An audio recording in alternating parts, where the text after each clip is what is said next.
ایک بات آگے بڑی پیاری ہے، ایک اور شعر آ رہا ہے، دشمن طاؤس آمد پر ریو، اے بسشا را بکشتہ فر ریو.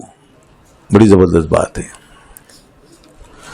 کہتے ہیں کہ یہ جو مور ہے نا، مور کی شامت کیوں آتی ہے؟ اس کا اصل دشمن کون ہے؟ وہ جو اس کو نوچ رہا ہے اس کے پروں کو، یہ وہ دشمن ہے. جو شکاری ہے وہ دشمن ہے. جو اس کو پکڑ کے لے جا رہا ہے وہ دشمن ہے. جس نے اس کو پکڑ کے بند کیا وہ دشمن ہے؟ نہیں. کہہ رہے ہیں دشمن طاؤس آمد پر، اس کا اپنا پر ہی اس کا دشمن. یہ پر جو اسے نکالے نا یہی دشمن ہے، اور اسی وجہ سے تو پکڑا جاتا ہے. مسئلہ سارا یہ پر نکالتا ہے، پنکھ جو ہے اپنے وہ ہوا میں لہراتا ہے، اور جب وہ دکھاتا ہے اپنے رنگ، اور رنگ و نور کی بارش جب اس کے پروں سے ہوتی ہے اور جو منظر بنتا ہے، سبحان اللہ، قدرت کا ایک عظیم شاہکار ہے. مور اندازہ کریں، سبحان اللہ. کبھی غور کیا کرو یار، قدرت کی شان دیکھو، کیسے کیسے چیزیں تراشی ہیں اس نے. کیا مطلب، ایک الگ تھلگ پرندوں میں بالکل. اب اس جیسا کوئی دوسرا نہیں. بس کبھی میں تتلیوں پہ غور کرتا ہوں، کیسی ہے، معصوم سی مخلوق ہے، کیسی پیاری سی، من موہنی سی. میں نے نہیں سنا کہ کوئی ظالم تتلیوں کو ہی مارتا ہو.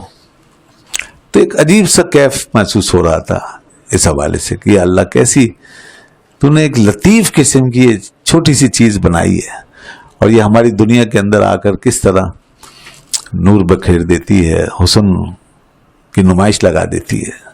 آنکھیں دیکھتی رہ جاتی ہیں اس کے رنگوں کو. پھولوں پہ پھر اس کا بیٹھنا، اچھا گندگی پہ نہیں بیٹھتی. ایسی نازک لطیف چیز، ایسی خوبصورت پیاری سی چیز، معصوم سی مخلوق، اس کو اللہ تعالیٰ نے گندگی کے لیے نہیں بنایا. گندگی پہ بیٹھنے والی چیزیں اور ہیں، ان کی طرف انسان مائل بھی نہیں ہوتا.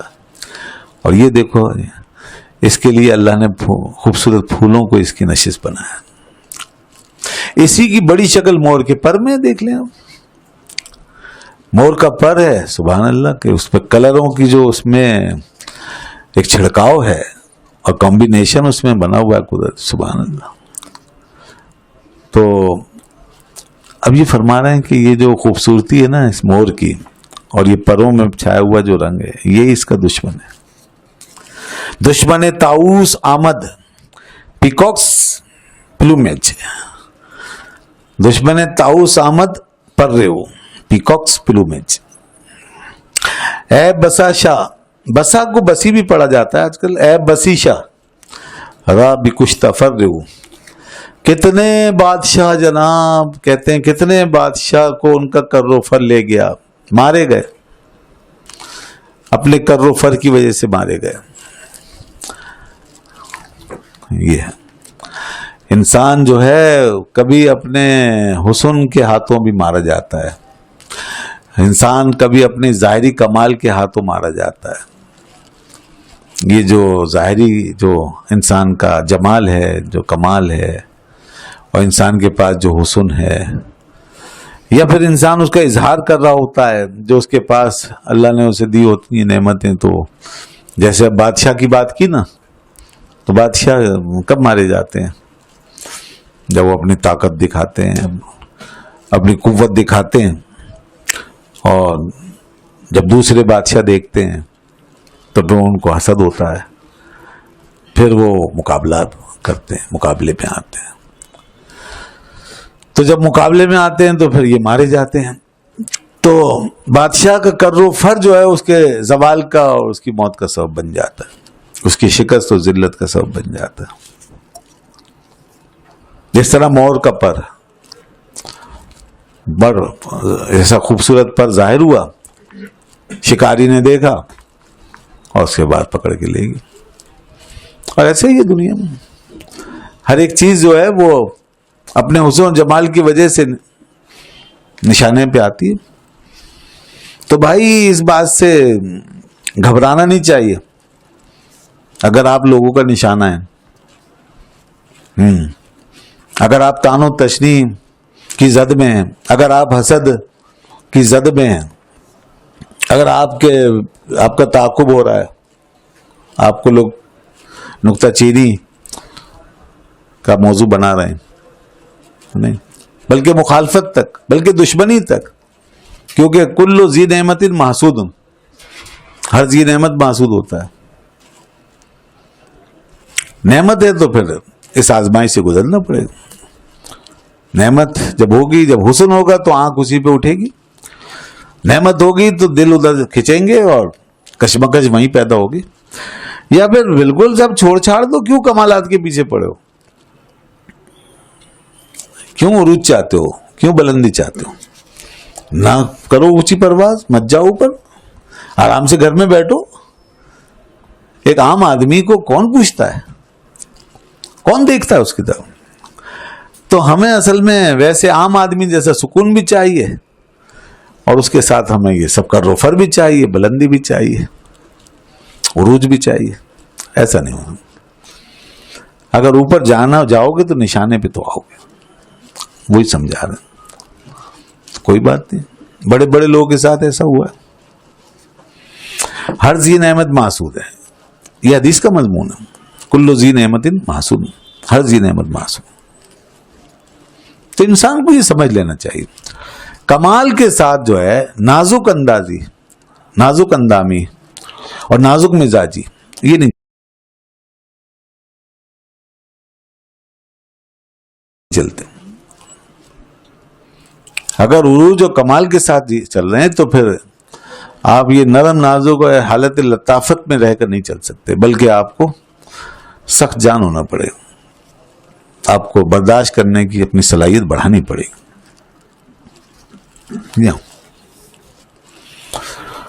اور یہاں پر یہ بھی بتانا مقصود ہے کہ خامہ خواہ کا کر و فر بھی مت دکھاؤ.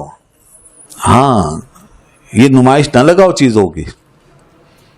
اللہ نے دیا ہے تو یہ مطلب یہ نہیں کہ ڈسپلے پہ لگا دو ہر چیز کو اور اتراتے پھرو اور لوگوں کو جلاتے پھرو خامہ خواہ. بعض لوگ خامہ خواہ جلاتے ہیں لوگ، ہر وقت اپنی شان بتاتے رہیں گے، ہر وقت اپنی بات کرتے رہیں گے.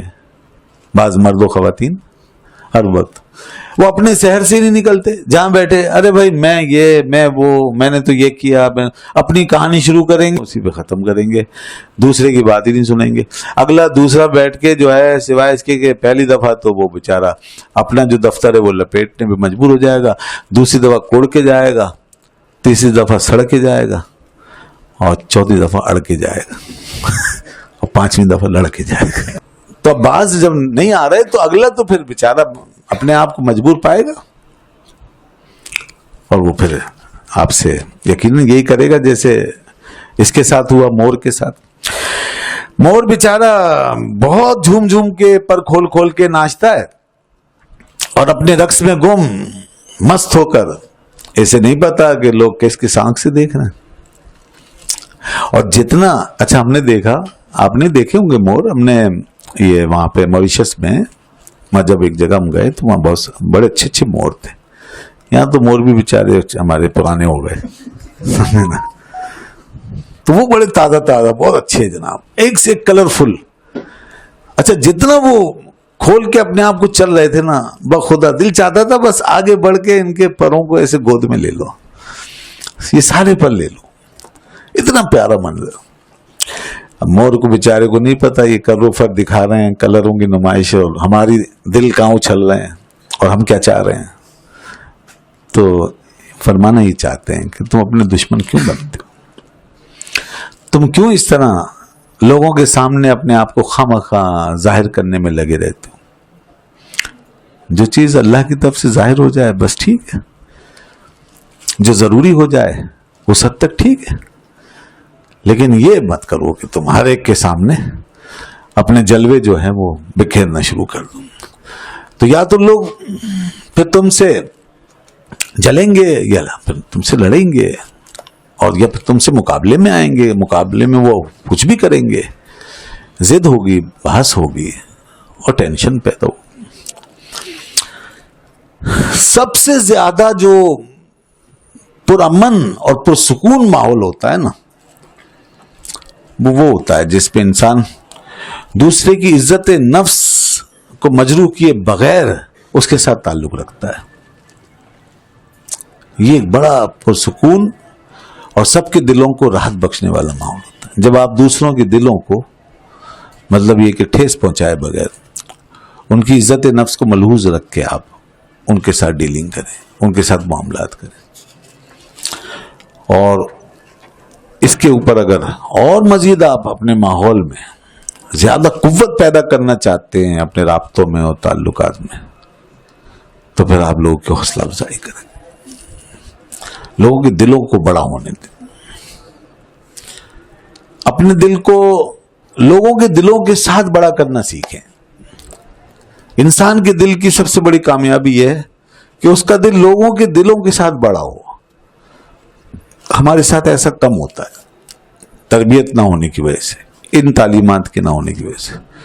جب دوسروں کے دل بڑے ہونے کا وقت آتا ہے ہمارے دل چھوٹے ہو جاتے ہیں. ہم دوسروں کا دل جب بڑا کرنے لگتے ہیں تو ہمارا دل تنگ ہونے لگتا ہے, نہ جانے کیوں.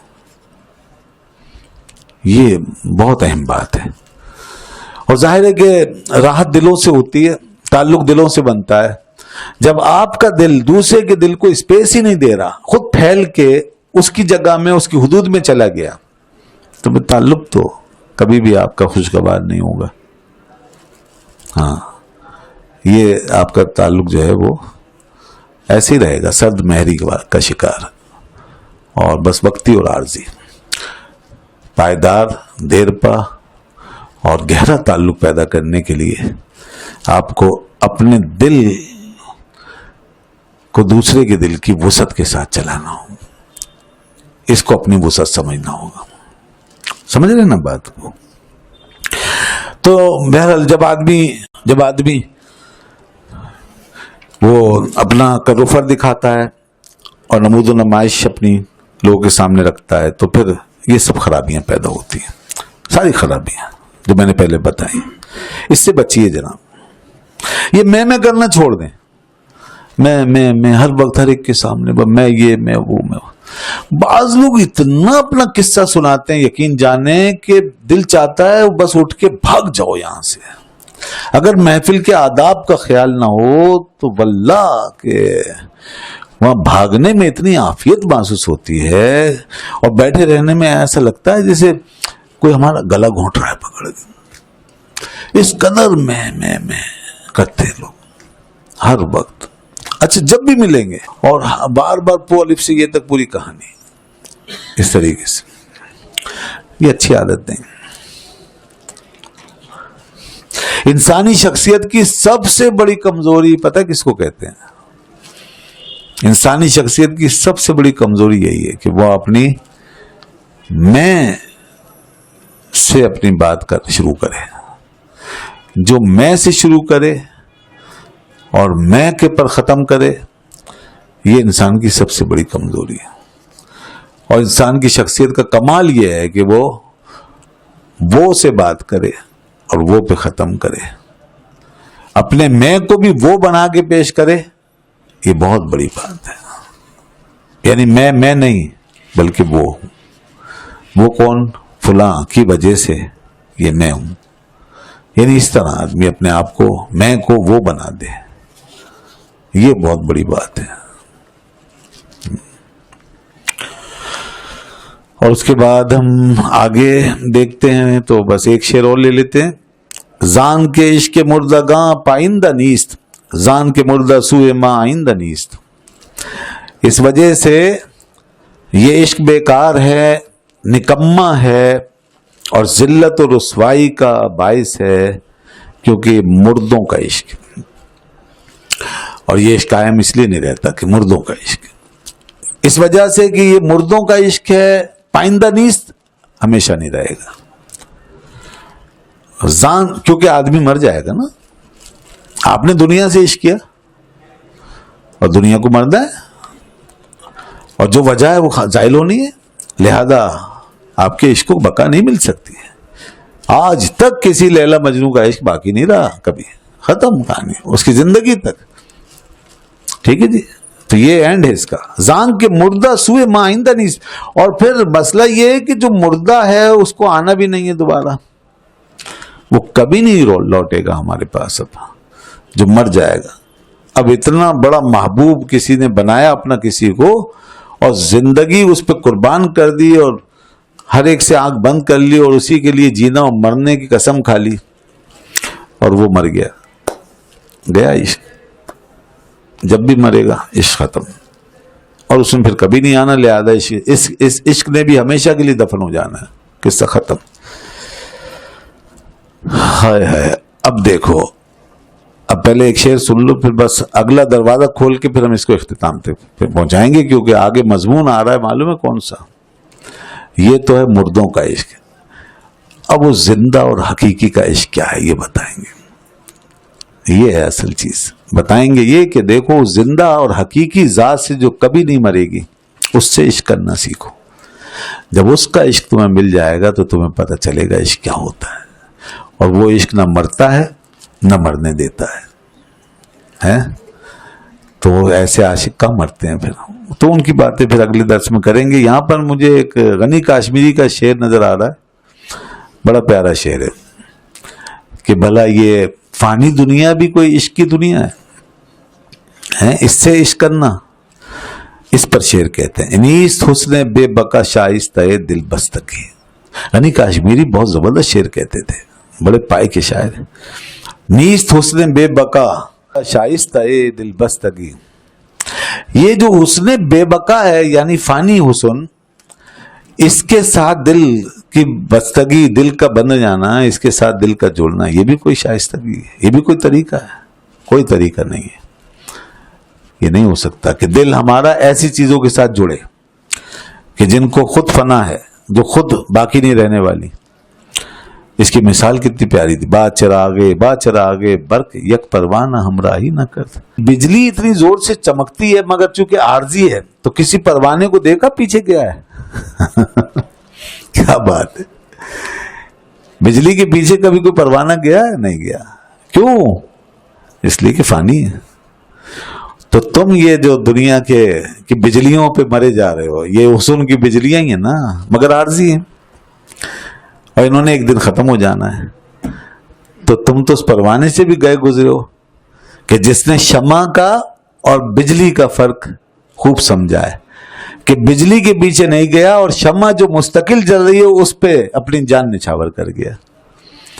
تو وہ ایک چھوٹی سی شمع پہ قربان ہو رہا ہے کیونکہ اس کی لو دائمی ہے, مستقل ہے.